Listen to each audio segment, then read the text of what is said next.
mine from L'Oreal Luxe, y'all. I think not. I do think I've overdone this. Best thing to do when you overdo it is even out the edges. Go to the edges, not in the middle, to even something out. I'm also taking off a good bit of shine with this product. See? All my hair in there. There. Just the edges. Calm it down a little bit, man. It's a little too much. I think they did it. I think they did it. Okay. Now it's time for the lashes. Now if this cuts off, I think this went too many. I'm not gonna even look. Just a cup of coffee.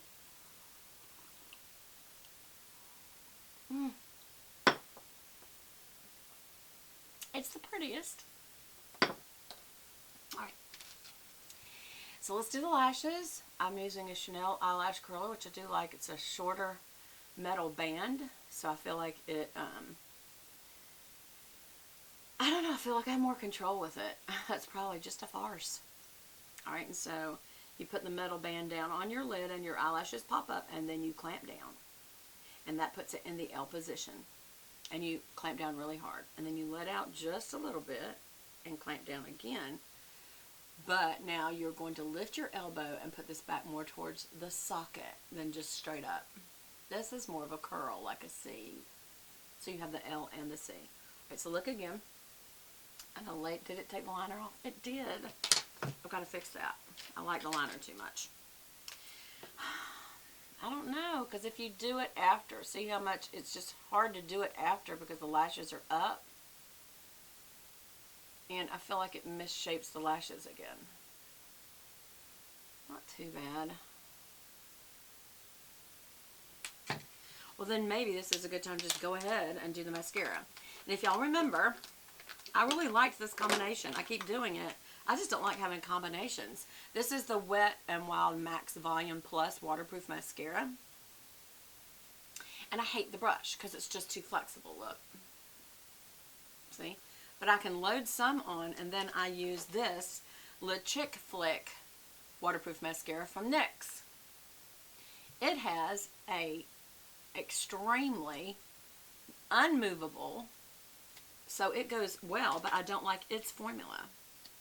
I'm just picky. Alright, so tipping out the edges, tipping out the edges. Why do we do that?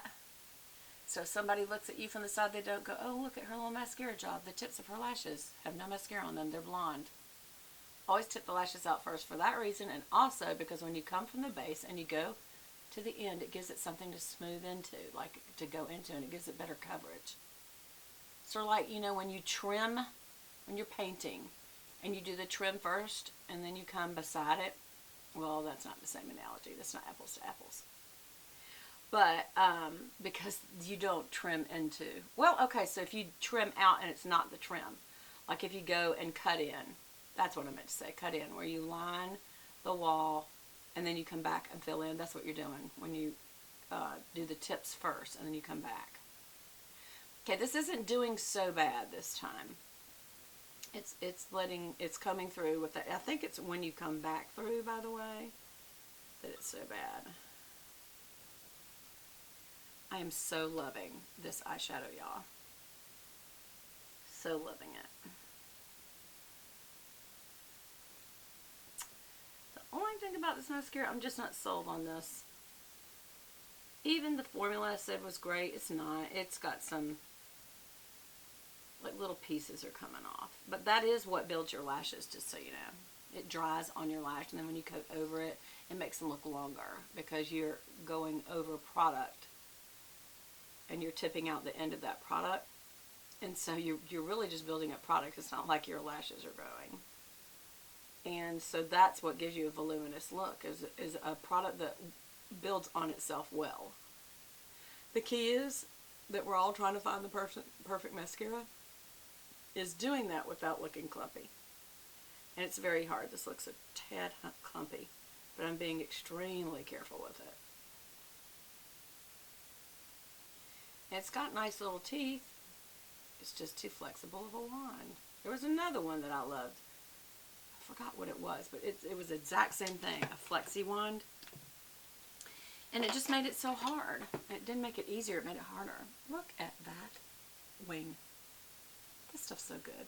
I love Michelle Phan's new liner. I don't know if that was part of her old collection or just part of her new collection. You know, new Chanel, new M. Her colors are similar. The black white is very classy to me, and adding a little bit of the gold with her little crystal-y looking symbol, which I'm not into that. I hope it's not like a religious statement.